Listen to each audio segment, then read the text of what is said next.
few years ago, I was in grade school, and we learned how to save money. You're laughing at the few years, aren't you?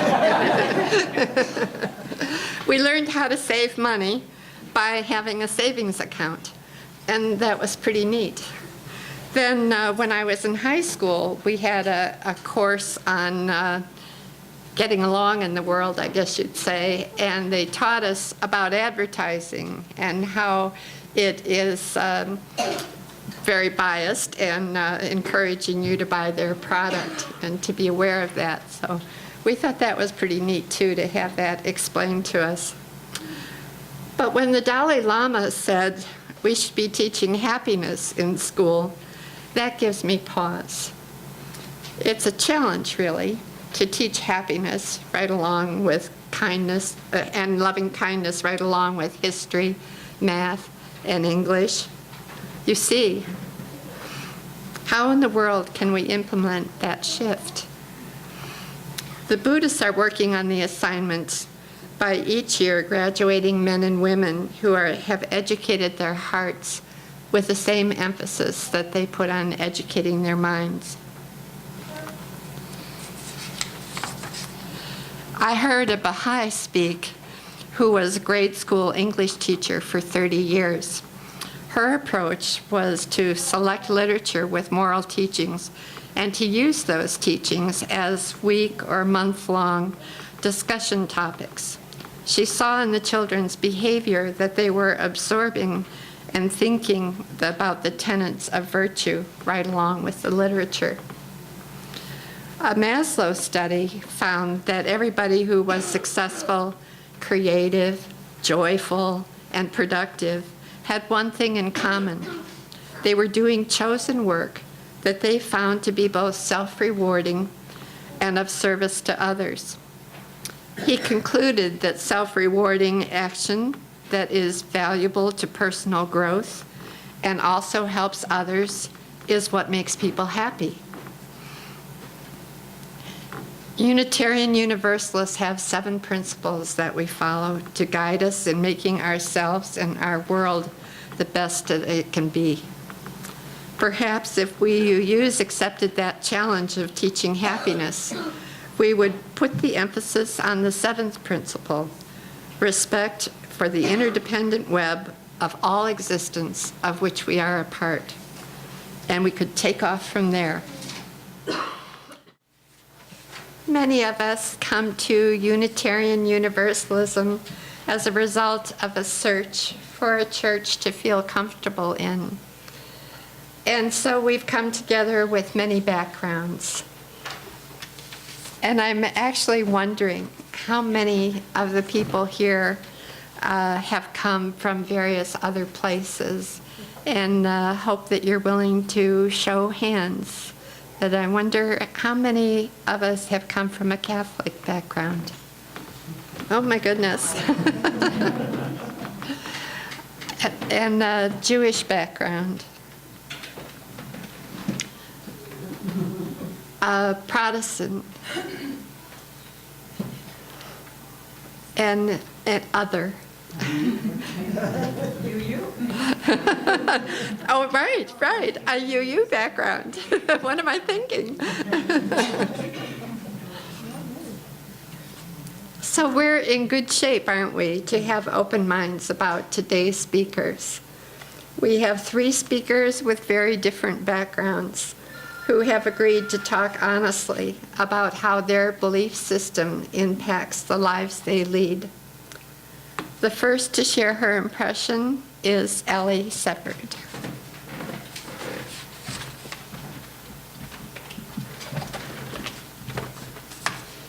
Morning, everyone. My name is Ellie Seppert, and I've been a member of this church since its beginning. I am Jewish by birth and upbringing, and a Unitarian Universalist by choice. Judaism gave me a strong moral and ethical foundation, and UU strengthens it. Until I was asked to do this sermon, I had not done much formal research or analysis of the connection of these two religions. As I did some research and thinking, I saw that the two religions have a great deal in common. Let me begin by describing my background. I have a strong emotional connection to the Jewish faith. as the religion is so entwined in my memories of childhood. I grew up in Queens, a borough of New York City, in a middle-class neighborhood. Although not a majority, there was a substantial Jewish population.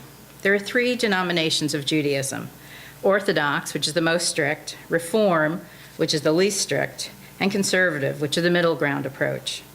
My parents identified themselves as conservative Jews, and we attended a conservative synagogue.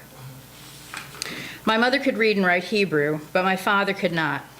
However, they were both very strong believers in the Jewish faith. As a family, we were very involved in our local synagogue, both the religious aspects as well as the social and organizational aspects. Judaism is not only a religion, it's a culture, a way of life. Besides following what is written in the Old Testament, Jews follow halakha, which means the way. It covers religious law as well as civil law and provides rules for every aspect of life, and I mean every single little thing you do. Most Jewish rituals take place in the home. We went to services, usually on Friday nights. We celebrated all the holidays, and we honored the Sabbath by saying a prayer and lighting the Sabbath candles. And actually, Friday nights when we lit the candles, we also had wine, good old Manischewitz. You've probably heard of it. And it gave my mother an excuse to say, "Oh, I'm too dizzy to wash the dishes." My mother kept a Jewish home based on Jewish laws. This meant, for instance, that we didn't eat pork, we didn't drink milk with a meat meal, and we had 2 sets of dishes, one for meat meals and one for dairy meals. My father was active in the men's club and my mother in the women's club.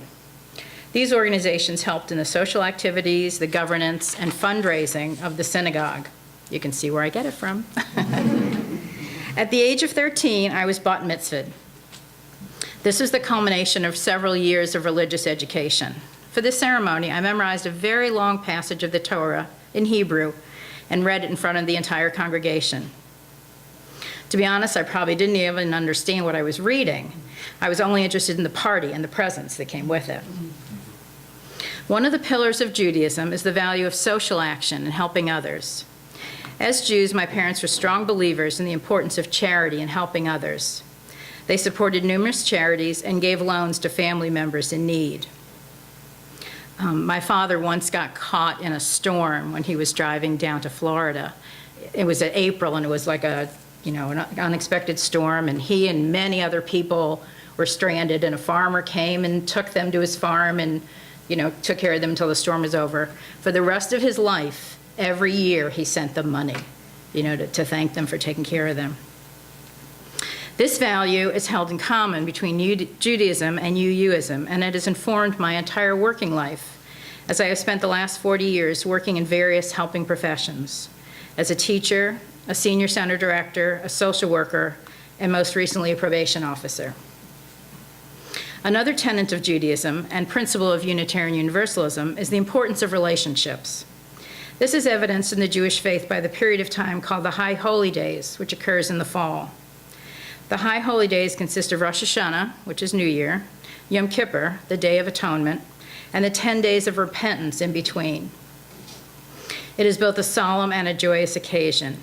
It is a time to turn inward for self-evaluation, to look back on one's deeds for the previous year, and to seek forgiveness for any and all wrongs committed during the past year, from the aggrieved person as well as from God. The importance of this ritual is to strengthen and deepen relationships. It is my belief that relationships are the cornerstone of a healthy and fulfilling life. After the Yom Kippur service, our family and our Jewish friends would walk to a nearby body of water, which was the Flushing Bay, in case anybody knows that area, to engage in a traditional ritual known as tashlich, meaning casting away. We would take pieces of bread, symbolizing the sins of the previous year, and cast them into the water to symbolize forgiveness and a clean slate with which to start the new year. This holiday also demonstrates another value that I hold. The Jewish faith, like Unitarian Universalism, is basically a very positive religion. It encourages a person to be hopeful, to believe that you can be forgiven and learn from your mistakes, and you can do better in the future. Paramount to Judaism is the importance of home and family. I was brought up in a joyful, supportive, loving family, and with my husband Mark's help, we have provided the same type of environment for our girls. To explain what is considered the most important tenet of Judaism and the value I try to live my life by, I would like to tell you a story about Rabbi Hillel. A cynic demanded that the rabbi teach him all of the Torah while standing on one foot. The rabbi stood on one foot and said, "That which is hateful to you, do not do unto your neighbor. The rest is commentary." The golden rule is not always easy to follow, but it is a goal towards which I strive every day. Jewish thought emphasizes our actions in this world and not in the next. The afterlife is less central to Judaism than ethical behavior in this life. This would also apply to Unitarian Universalism. This emphasis on the real world, as opposed to the afterworld, resonates with me. I believe that what is most important are our actions in this world. Our behavior should not be guided by carrot and stick thinking, a heavenly afterlife if you're good, hell if you're bad, but because it is the morally right thing to do. At this point in my narrative, you may be wondering why I left the Jewish faith and became a Unitarian Universalist. There is the main tenet of the Jewish religion that I cannot follow, and that is a belief in God. I'm not sure that God exists. Maybe he does, she does, but I'm not sure. To me, the question of whether or not God exists is beside the point. The questions we should be asking and answering are things like, how do we become the best person we can possibly be? How can we make the world a better place? How can we preserve our planet for future generations? I would like to leave you with my favorite line from the play Les Miserables, which may best express my spiritual philosophy. To love another person is to see the face of God.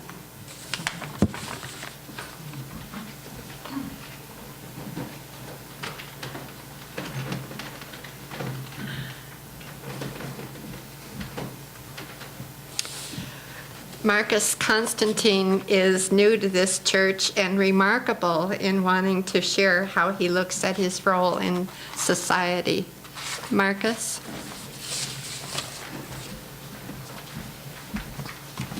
Good morning.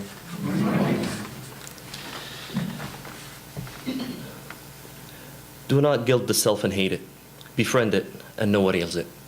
My name is Marcus, and I believe in something. I don't know. I just believe. But you can call it intuition. One might even call it the power of observation. In this world, there are many worlds. And today, I would like to share with you the story of the God of my world. The God of my world is truth, balance, and love. It is one, and it is all. Every aspect of it is unified, yet every attribute is infinitely versatile. The God of my world knows no good nor evil, just right and wrong. In this universe, the difference between poison and medicine is the dose. In parallel to that, the same rule applies to my world, for there are no good nor bad things. There's only the right or wrong time, place, and intensity. The God of my world sees no sin, for that is such a misunderstood concept. It sees no virtue, for virtue has been rendered to a mere means to an end. By many system of belief, pride is a deadly sin. But would it make me a bad person if I said that I am proud of my friend who feeds the homeless and volunteers in shelters consistently? No. So is pride good or evil? It is neither. It all depends upon how it's used. In the same respect, honesty can be wrong when used with the sole purpose of hurting others. The God of my world has taught me that balance of every aspect of what makes us human is the key. The God of my world has taught me to love both my fellow men and women, but never demanded that I ignore love for myself, as long as it is in the right amount. It has taught me to give to others, but never forsake giving to myself. It has taught me to never stick to, nor to focus on, one color, because it is only when we combine the entire spectrum of light in harmony and balance its output that you can truly illuminate every corner of your world. It has taught me that hate, guilt, fear, and everything that eats away from a person's light is nothing but the absence of honest knowledge, and honest knowledge comes from honest inquiry. There are many things I could say about the God of my world, but in essence, it is the inherent voice of reason and the light of my heart that allows me to shed the guilt and hate, to befriend the self and get to know it, since the only way to knowing the God and light of my world is through understanding the light of my heart. Do not gild the self and hate it. Befriend it and know what ails it. For we are one, we are all, we are unified versatility, the universe. May the light of your hearts illuminate your lives. My name is Marcus, and thank you.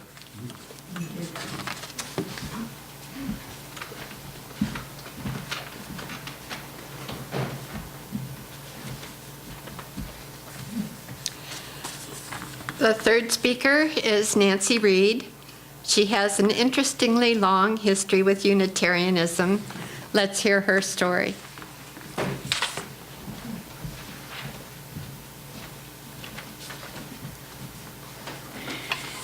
Yes, I have two sets of Unitarian grandparents, had them. My mother's side of the family came from Dedham, Massachusetts, where Unitarianism for a long time was as mainstream church. There used to be Unitarian churches on every other corner in most little towns. They had white steeples. They had a very strong Christian tradition too, Christian songs and ceremonies, the poetry of Emerson, the sacredness of nature from Thoreau, and often the center of the culture in the town. My father's side of the family my father grew up in Tarrytown, New York, which is just up the Hudson River from New York City. His mother had grown up Quaker and then became Unitarian early on. She still said thee and thy to us as her grandchildren. She was a social worker in New York City and didn't get married till she was 31, which is sort of unusual from back then. She took part in the women's suffrage movement. Very strong pacifist interest, connection to a young woman and she had met before the Second World War in Japan that she kept in touch with after the war and brought her to this country to try to heal some of the feelings about racism in this country against the Japanese. And that grandfather was a lawyer, and apparently I learned in recent years helped to found the Arlington Street Unitarian Church in Manhattan. My parents, my mother, who was the one from Dedham, I grew up in suburban Washington, D.C., so not geographically close to either of those cultures of my grandparents. My mother was more traditional in her Unitarian faith, and actually now she's in her 90s and she enjoys watching some of the Christian churches on TV. She likes the music and the messages of hope. My dad was a physicist, needed to believe in things that were very concrete and scientific and provable. Neither were particularly political, but they were active on church communities in the Unitarian churches we belonged to there. And church was just always a thing we did in my family, usually on Sundays, sometimes on other days. It was our community and our music. And as a teen, I learned about different religions in RE. We had lectures rather than sermons on Sundays. There were no candles or amens or steeples on the churches. Our building was a meeting place for the active NAACP during the race organizing desegregation marches and things like that during the 60s, and the Student Nonviolent Coordinating Committee, setting up sit-ins. I wasn't much interested, actually. I wasn't terribly political back then, but I was interested in what was going on and was proud of what my church was doing. We didn't have the language of universal love that came from universalism a little later as the two denominations merged in the early 60s, but the spirit was there. And when I was married, I lived for 30 years in Pittsburgh, Pennsylvania, not near a Unitarian church, and I went to a Methodist church for many of those years. But I learned that I could take the best of this Christian church, that I was never comfortable with the Apostles' Creed and would usually not recite that during the service, but I could hear in the Lord's Prayer advice for living and messages of the love and support of something greater than myself. My UU upbringing had empowered me to take and shape all the stories, to look many places for the answers that I needed as I was growing and raising my family, to look deeper, to look twice or 3 times at a person before I made a judgment, or twice or 3 times at a story, a human story, to see what was in there for me. If a story like those that are the foundation of the world's religions have survived for thousands of years, there must be some truth in it that can tell me something about life and about me. I'm grateful for being born into a religion that offers me all the truths that I might be looking for, and telling me that they all belong to me. I've internalized the UU message that there is truth in all religions, but that no one religion has all the truth. I want to tell you a story. I wish I could remember more of the details, but I heard a sermon in Washington by a Hindu Unitarian minister whose family was from India, and he grew up in the Hindu faith with the stories of Rama and Krishna and elephant-headed gods and goddesses with many arms. And as a teenager and in college, he rejected all that. It was ridiculous. It was silly. How could anybody believe all that? And it wasn't until he was out of college working in New York and had a roommate who was Unitarian that he went to church with his roommate one day and started thinking about this, ended up going to seminary and becoming a Unitarian minister himself. Because what the faith did for him, what our faith did for him, was to help him rethink all of the stories that he grew up with and love his background again and love the stories that built his religion and the myths that taught about life and what it is to be human on this planet. So he combines them, and there is apparently a subset of Hindu Unitarians. You can look it up online. Another thing that makes me grateful about our church and makes me hopeful for the world in a time right now when I'm very concerned, I think you probably are too, that our culture seems to be getting more and more divided into groups that build walls to keep the other groups out. Social psychiatrist Jonathan Haidt wrote a book called Our Righteous Mind: Why Good People Are Divided by Politics and Religion. And he says, our righteous mind was designed by evolution to unite us into teams, divide us against the other teams, build walls between us and them to protect what we hold dear, and blind us to their truths. We all think we're right, especially when we're surrounded only by people who think just the way we do. We've become more and more homogeneous moral communities. We listen to biased media telling us only one side of an issue. Finding common ground is hard. Intelligent people acknowledge that we need to work together. We need to work together, but both see their own side as good and compromise with the other side as capitulation with their highest values. Haidt says that what it will take is public agreement that it is morally wrong to demonize the other side, those that don't agree with us, and that corruption is not acceptable on either side. He says, wisdom comes from a group of people well constituted to represent diverse views who have some faith and trust in each other. I think that's us. It can be us. My religion reminds me to keep my mind and my heart open. I'm going to end with the words from the front of our hymnal about the living tradition. We have a living tradition. It's growing. It's alive. And the living tradition we share draws from many sources. Direct experience of that transcending mystery and wonder, these are all the sources we draw from.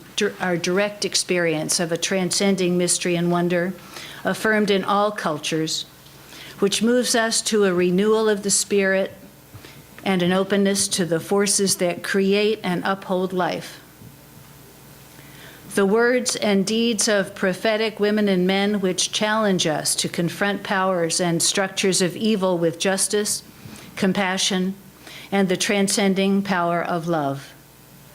Wisdom from the world's religions which inspires us in our ethical and spiritual life.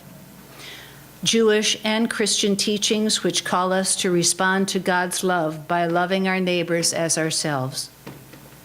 Humanist teachings which counsel us to heed the guidance of reason and the results of science and warn us against the idolatries of the mind and the spirit. And as it says below there, I'm grateful for the religious pluralism which enriches and ennobles me and our faith. We're inspired to deepen our understanding and expand our vision. As free congregations, we enter into this covenant, promising to one another our mutual trust and support. Thank you.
Join us for worship service every Sunday at 10 a.m.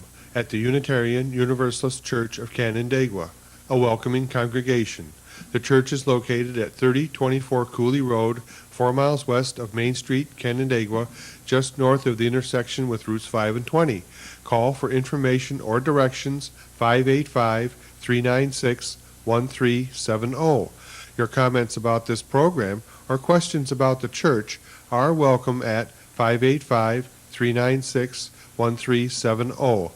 To view the latest issue of our newsletter, The Chalice, look at our website, www.uucc.us. Producer and editor, Daniel Brigham.